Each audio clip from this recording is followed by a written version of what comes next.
instead of resurrect. It is stopping her hair from coming out, and it's making her scalp stop itching. So this is the way to apply. I take one little drop, one just tiny little drop of the stimulant, about the size of a pearl, and I add just a tiny, I add water on my hand, and this helps me apply it to the scalp.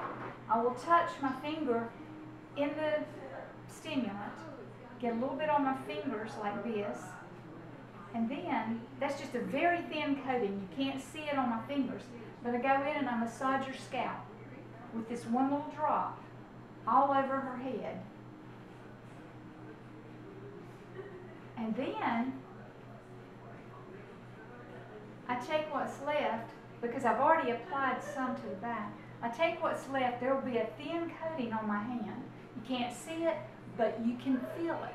My hand will feel like it's got lotion on it after I've gone all over her scalp. So I'll rub the two hands together like this.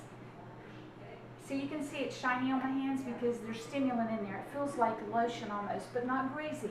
And then I'm going to rub it on the outside of her hair because it's going to put shine in her hair, and it's going to help with the styling. Her hair's so dry now that she needs moisture in her hair. The blow dryer from drying out